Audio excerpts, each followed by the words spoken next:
Welcome to the Coach Santiago Podcast, where Coach Santiago shares his expert knowledge of athletic development, coaching tips, advice for parents of athletes, and how you can turn your passion for the sport into your business. Coach Santiago has over a decade of experience and has worked with over 2,500 athletes with programs generating over $10 million in sales and $2.5 million in college scholarships since 2003. We hope you enjoy each episode, and remember, coaching is an action, not a position. All right, Coach Santiago here. Welcome to the show, ladies and gentlemen. Welcome to the show. Always a great time talking to you guys. Our focus, as everybody knows who's listened to the show, is educating players, parents, and coaches on the things that baseball players have to endure or softball players have to endure throughout the process of going through high school and pursuing college dreams, or generally the business of baseball and softball. Today we have a very special guest, actually one of my former players. I must be getting old because a lot of my former players are now coaching and having kids, and I'm actually seeing some of their kids in some baseball events now, and I'm really feeling old as I'm going through this journey. But we have Coach Anthony Naso of Clarion University on the show. How are you doing, Anthony? I'm great. Thanks for having me. Yeah, so, Tony's actually a player that played for me, was a pitcher, and we're really excited to have you on the show. I haven't talked to you in a while, and, really excited for you to share. I know you're busy right now. You're in the middle of season, but I'm really excited to have some of this tremendous content you're getting ready to share with us. So before I jump into some of my questions for you, Coach Naso, tell everybody a little bit about yourself, just kind of how you got to this particular place in life. Okay, yeah. So I'm from Amherst, Ohio, and really, for me, coaching started, when you found me, to be honest. My first practice for the Ohio Orioles, I kind of just realized I wanted to get into coaching. From there, I played with you for 3 years, I believe, had my internship after I went to Tiffin University. I had my coaching internship with you. That was my first taste of being a coach with Mike Lewis. He was the head guy. I was the pitching coach for the team I played for the previous 3 years, so that was a pretty cool experience. From Amherst, I went to Tiffin University for 1 year. After my year there, I transferred to Slippery Rock University. It's actually right down the street from us right now. It's our close rival here at Clarion, a member of the PSAC, also Division II. After graduation at Slippery Rock, played there, majored in psychology and business, but really it was just baseball coaching. I've known for, thanks to you, quite some time that I wanted to be a college baseball coach.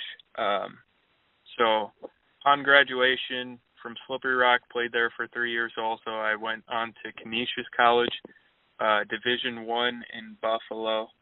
My first year of coaching ever, we won the conference, got some big rings, got a watch, made the Division I regional tournament, played Missouri State and Oregon.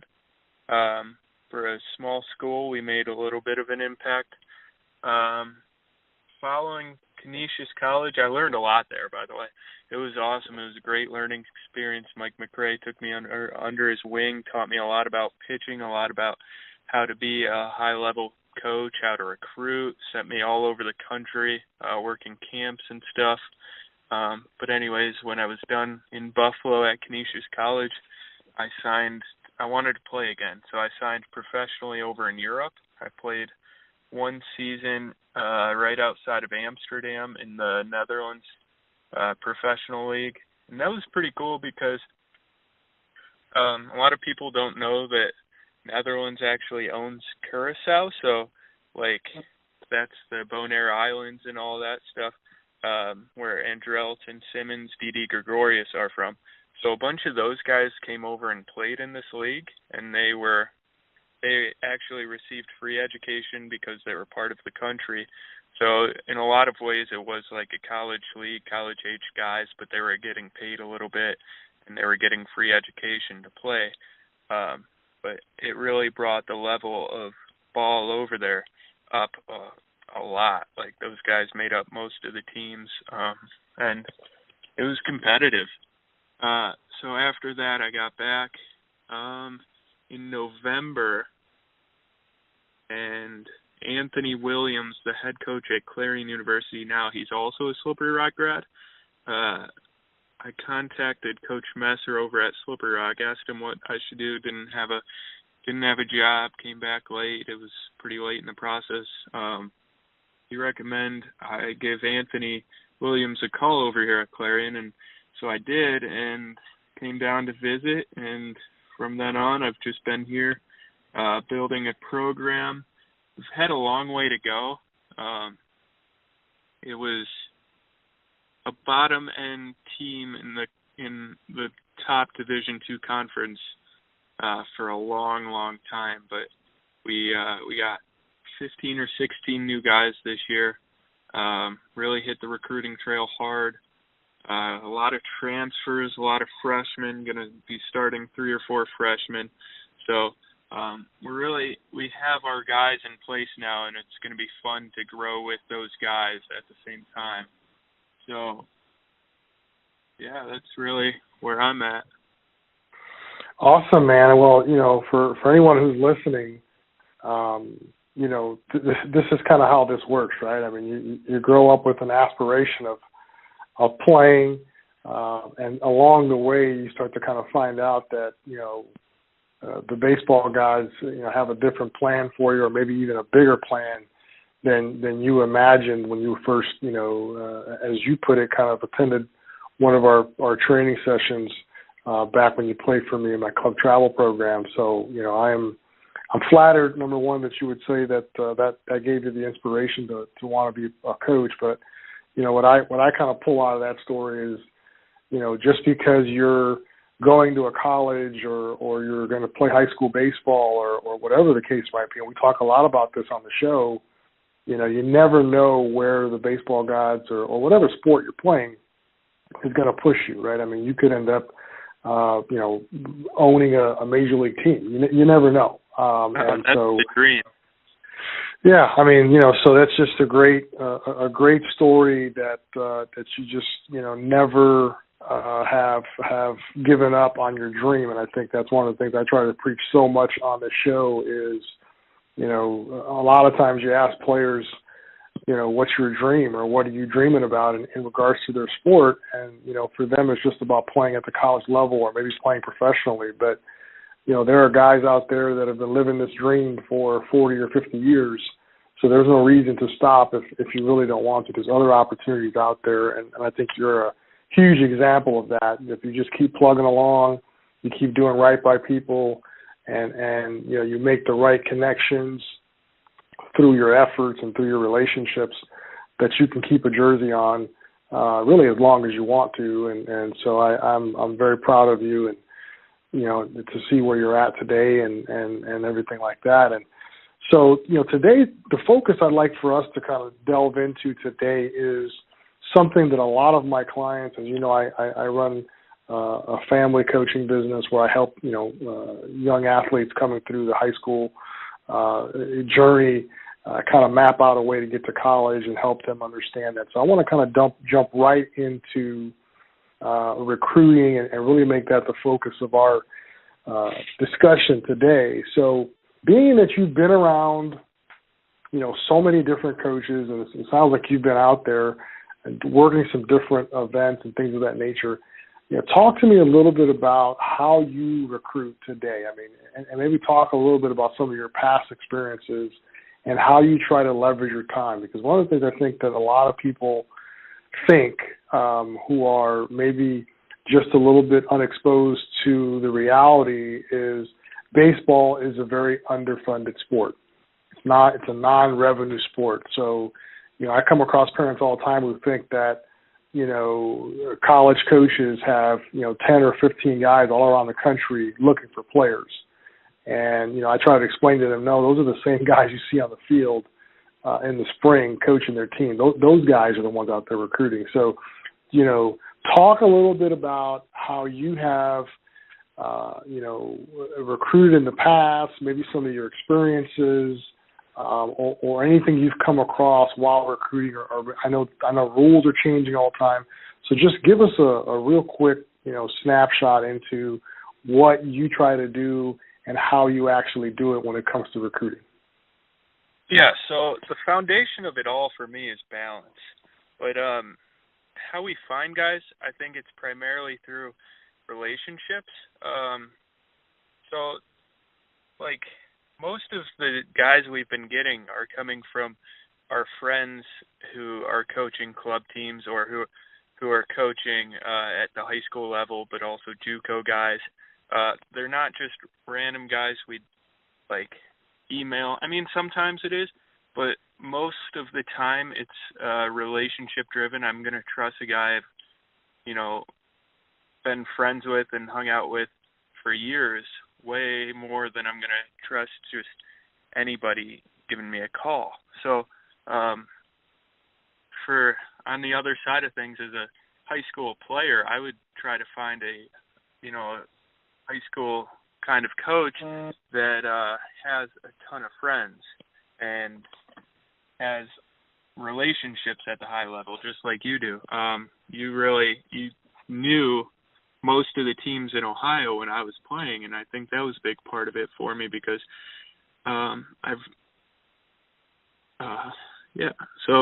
but getting back to balance, we really see, hitters and position players the same. Like, they're both equally important to us. So balance in the respect that we need studs at every position, but relationships in the fact that I'm going to trust a guy I know more than somebody else. Okay. So that being said, as you know, not all travel coaches or high school coaches are created equal. So, can you speak a little bit to what you would tell a player who's, good, hardworking player, he's got some ability, varsity player, but maybe he comes from a small town, or maybe, he's playing at a high school where there's just, a couple other players that seem to get a lot of the attention, and they just don't, they don't see their phone ringing. Because one of the things I talk about all the time with families that work with me is, as a travel coach or a high school coach, I've got 25 to 35 guys pulling at my bootstraps here, looking for me to make, 50 phone calls. And if you're a travel coach, you may have 100, players in the same class, in the same, organization. So it becomes an issue of time, right? So, I get what you're saying as far as that initial contact or that initial phone call, but what would you tell somebody who maybe is not either getting the attention from a coach, or maybe the coach just doesn't have enough time? What can they proactively do, to get, some attention from somebody like yourself? Yeah, so first, you have to work hard. You have to be skilled. But secondly, do your homework. We all have camps. We go to showcases, tournaments, stuff like that. But I would say do your homework. Go to camps. Every school every high-level institution has baseball camps, and that's because we're so busy with the guys we have also that if you come onto our campus and show us you can play, we're going to see that so much easier. You know what I mean? Sure. So, if I hear you correctly, you're basically saying, look, you got to have more than one pole in the water, right? I mean, you've got to be able to not only rely on the relationships of people who are coaching you or people who may know you, but you also got to go out and do some stuff, right? Yeah, you got to create your own relationships too. Like, you can't bank on everybody else. Interesting. Yeah, I talk a lot about that on the podcast, man, and I'm glad that a college coach is actually on, saying the same thing, right? And the other thing I see a lot of is players don't know how to create those relationships. So because they don't know how to do something, the family and the player just decide to do nothing because they don't know where to start. So can you speak to what might be some easy things that a player could do, coming from an average town, and just looking to just evaluate, is college baseball even an opportunity for them? What are some things, some tips you can share with us that might get the, ball rolling for them, at least in regards to starting some of those relationships? Yeah, so easy answer is come to our camps. But another answer is you can make emails. We get 1,000 emails a day, so send something that pops out, something not so generic that you copy and paste to 100 coaches, something a little more personalized to us that grabs our attention. But something that I don't get enough is phone calls. We have our office number on the website, and if we hear your voice and you call us, we're going to know that you're actually pretty interested and you're not just sending an email to 1,000 baseball coaches across the country. It's a more personalized way to contact us, and it's really going to grab our attention, and we're going to be like, oh, wow, this guy's proactive. He wants to come to Clarion. He wants to be a Golden Eagle. He's making that move on us. So, we want guys who want to be here. If, there are those studs who throw 90, 92 that we're going to go after pretty hard, and a bunch of guys are going after, but we also need 30 guys on our team. And we'd rather fill those 20 spots that we have available with guys who want to be there and are going to show up every day living their dream, not the ones that we have to talk into playing at the college level just to get them here. Wow, that is powerful words. I mean, I'm just glad to hear you share that with our listeners because, I remember, I know college baseball and college recruiting has changed dramatically, but I graduated in 1997, and I tell this story all the time. I was on the phone with some of the biggest universities in the country just because I called. And I had no business talking to half of these people. I wasn't anywhere near as skilled quite yet. I wasn't done developing. I was only 150 pounds. But the simple fact that I got on the phone, I made a phone call, and got that response, it just proves exactly what you're saying. And so I'm glad you shared that message with us because I think it's important for everybody to understand whether you're getting a job one day or you're going to find the right girlfriend to hopefully marry one day, or, whatever it is you're pursuing, it's still your dream. It's not the college coach's dream. It's not the high school coach's dream. It's not the travel coach's dream. So you have to go out there. And we talk about all the time with some of our clients is, especially in today's world, right? I mean, I'm sure the reason you're not getting as many phone calls as maybe you would have 10 years ago is, let's face it, today's society, everything's about text, and nobody wants to talk to each other. So, but what a great way for anyone listening to think about, you can stand out by simply just making 10 phone calls every Saturday to college coaches. And whether they answer or they don't answer, you're making an effort to do something that 95% of the market probably is not doing. Would you agree? Yeah, it shows us that you want to play, and we want guys who want it. We want guys who want the ball. Right. Well, that makes total sense, Coach. And like I said, I really appreciate you sharing that with us. So moving on to a different subject, what type of player, right? So if you're looking at three different guys that are all in the same recruiting class, and they're just about the same talent-wise, and they're probably going to all make, at least the same projected impact. Obviously, you won't know what that impact is until that player comes in your program and matures and grows. But what would be some separating factors in your mind, if you're looking at the recruiting board, you've got 3 guys that you're looking at, and you want to make a good run at these 3 guys, what would be the separating factor as far as how you would go after those guys in regards to ranking them 1 through 3 based on, your particular needs and wants as far as recruiting players into your program? Yeah, so obviously high grades comes up first. Higher academic guys, they can get a little more money from the school for academics.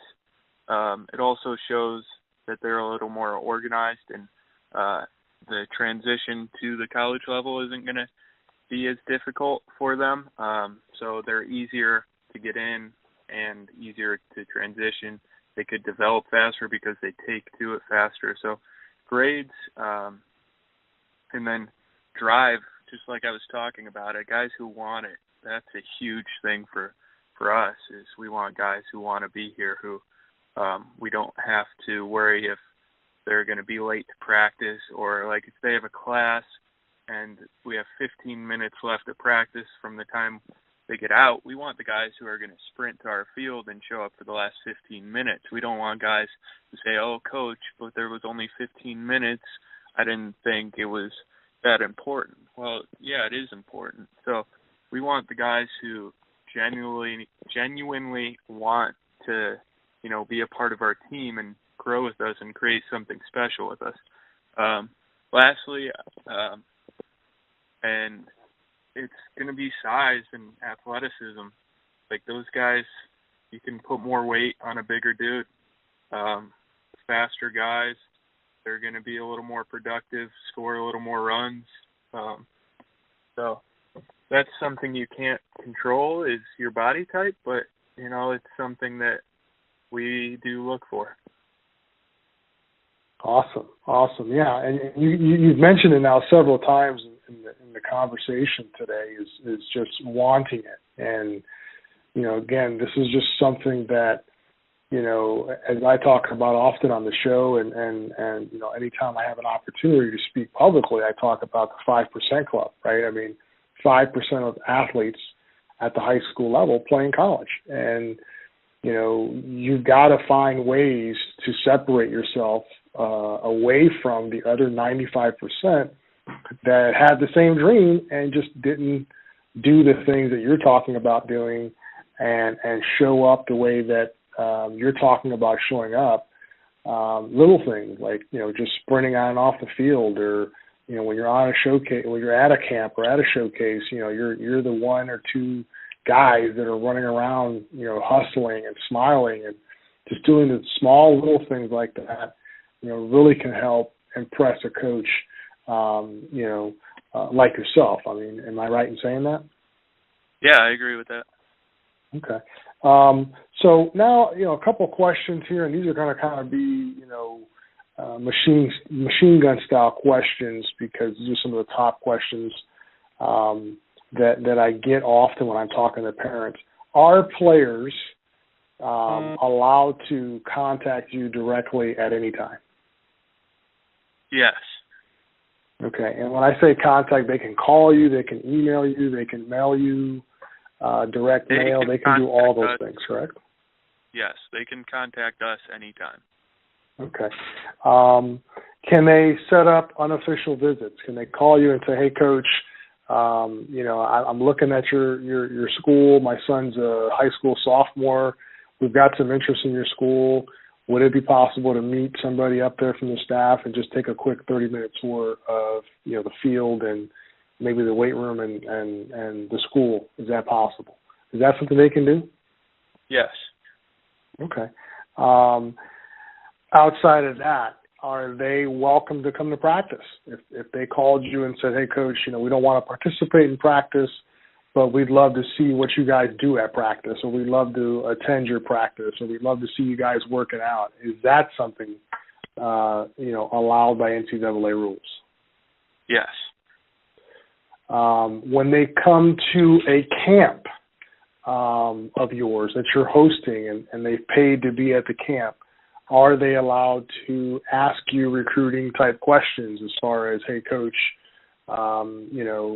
do you see me fitting into your recruiting class, or do you see my skill set being something that you guys might be interested? Are they allowed to ask questions at these camps in regards to recruiting? Oh, yeah, and I wish they would ask more. We don't get asked questions enough. Why do you think that is, Tony? I mean, why do you think that kids are driving hours, and sometimes, I'm sure you guys get campers, from several hours away who are coming to your camp. Why do you think that players don't engage with you? What do you think drives that? I don't know. Maybe peer pressure, just too overwhelmed by being a part of having 20 or 30 other guys right next to them their same age, but maybe just not knowing that they should, not being prepared enough. You never really know. Gotcha. Is there any limitation from them getting advice from you? If they could, if you see them at a camp, or they're at your camp, or they see you at a showcase, are they allowed to ask you questions about, their deficiencies and what those are, and gain some advice from you on what to do? Yeah, to my knowledge, we can answer any question. Okay, cool. So again, guys, for the guys listening to this, I think that the takeaway is don't just go to, events.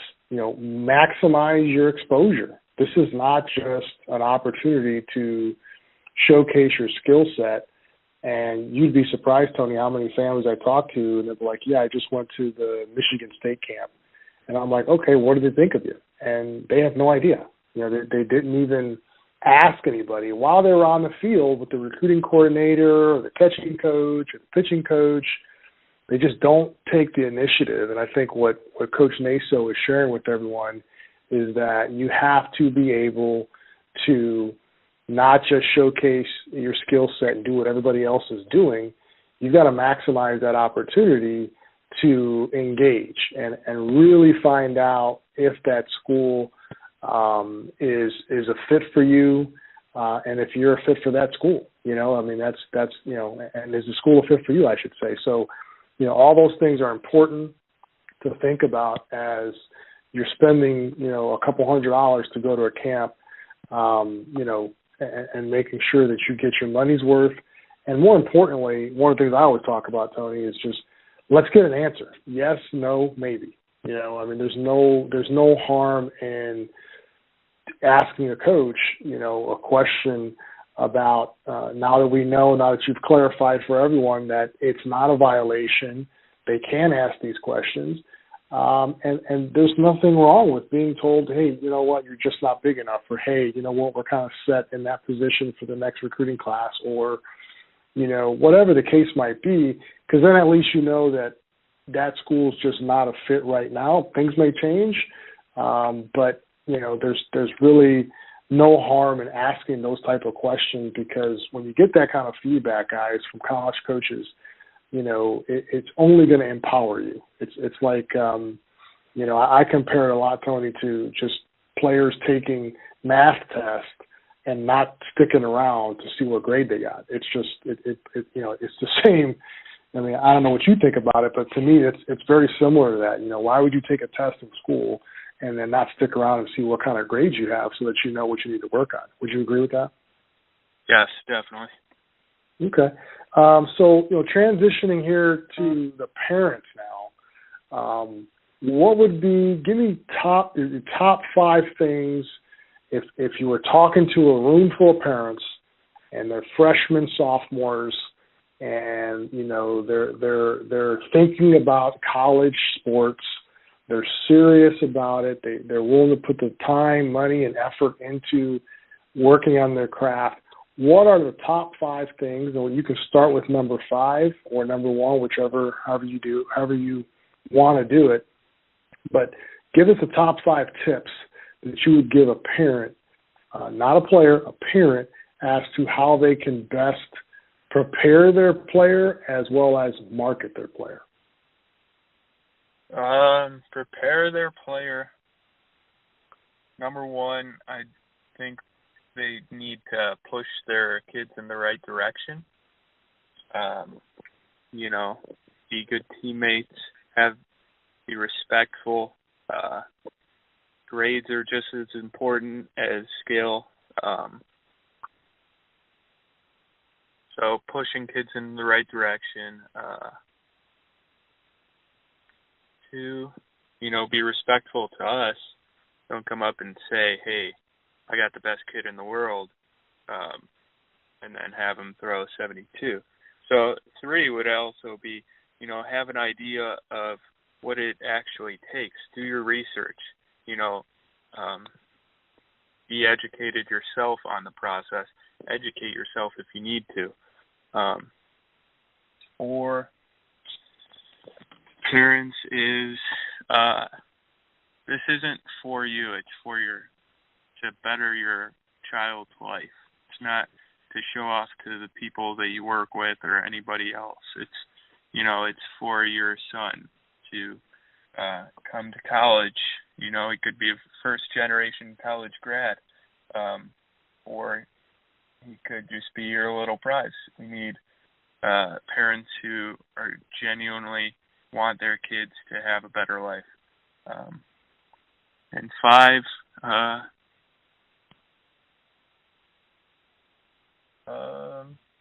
be competitive yourself. If there's competitive parents, we're going to believe that your son's going to be a little more competitive. So if we say no, and it might take a couple times, like if we say no, you could come back in 3 weeks and it could be yes.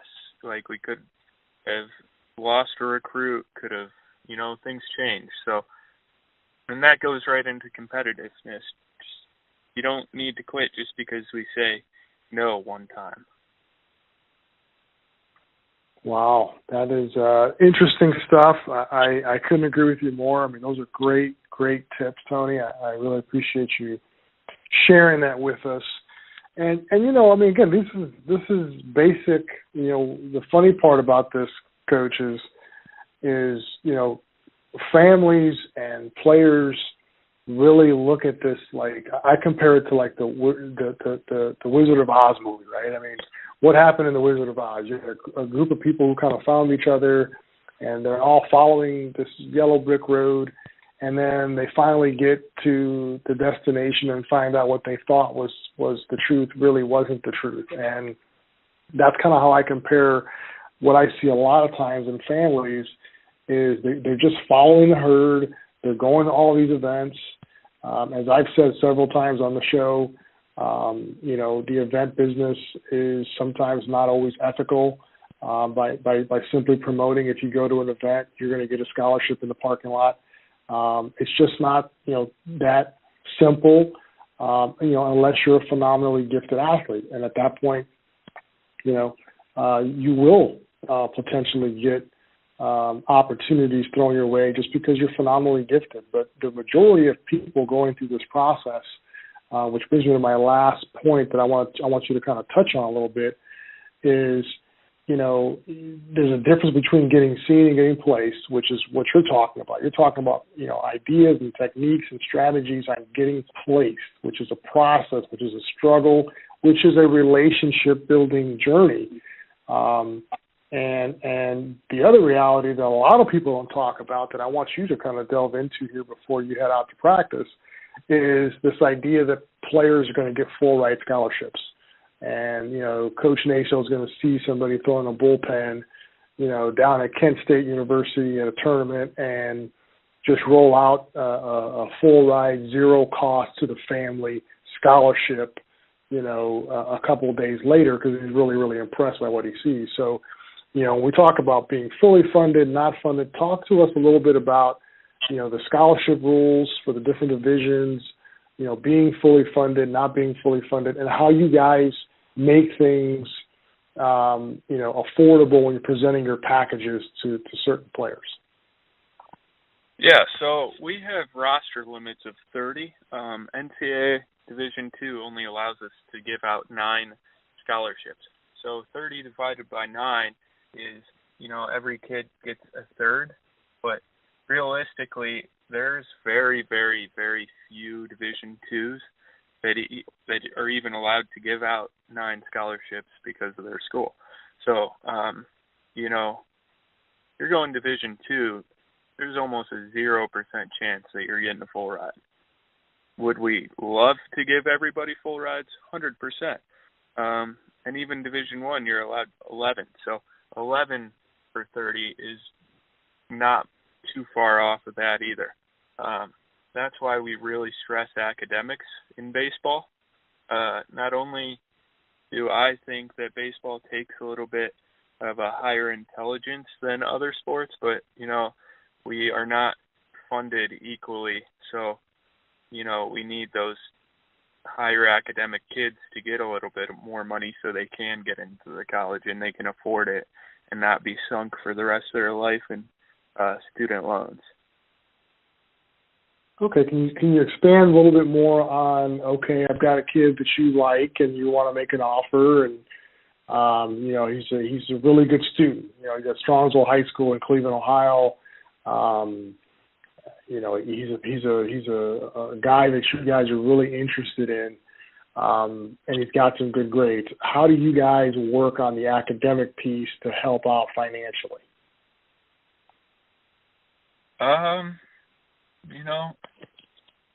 Just help him hope that we get to him early enough to help him understand that grades are important so they can work a little harder their last year or two in high school and get a higher GPA, get higher SATs so they can get more money. But as far as,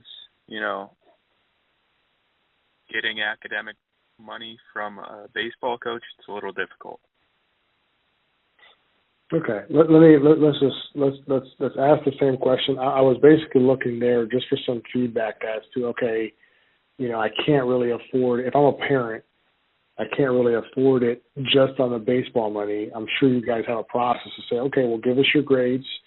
Okay, it looks like you're a 4.5 student. You've got really high college boards. What do you guys do with that information? And then I know the money probably comes from the school, but just kind of delve into how that process works is what I was looking for. So I'll ask that question again. Is that fair? Yeah. Okay. All right, so Coach, last question before I let you go, man.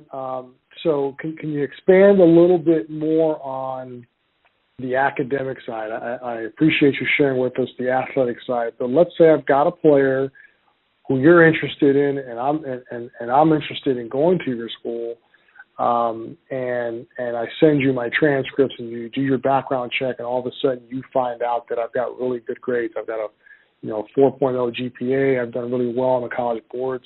What do you guys do on your side to move the process along and see if you guys can get some more academic funding for my player? Yeah, so I think it might go back to relationships. We try to build a relationship with the admissions office as well. But at the same time, we can only do so much. There are regulations by the school as far as, it's a scale. So once you get a 3.2, you get $2,000, 3.4, you get $3,000, and then 3.6 and above, you start to get $4,000 on top of whatever we can give you for baseball. Okay, awesome. Well, hey, man, I know you've got to head out to practice. We got to have you back on the show at some point. I know you've got a long, strenuous season, coming down the pike. Best of luck to you guys. We'll be rooting for you. Definitely stay in touch. And, again, we can't thank you enough for being on the show and speaking the truth. I mean, I think, anyone who's listened to this, this isn't Coach Santiago's spin on the truth. I mean, this is an active college Division II recruiter who's sitting in front of kids every single day, making offers, watching film, evaluating players, looking for players. And I think that if the subject matter that was covered in this call and in this interview is just very, very powerful information, I definitely suggest that you guys re-listen to this as often as possible. It's not too often you guys get to sit in front of, a college coach like this and ask some intimate questions. So, Tony, thank you so much, man, and we got to have you back on the show. Yeah, for sure. Anytime. Thanks for having me.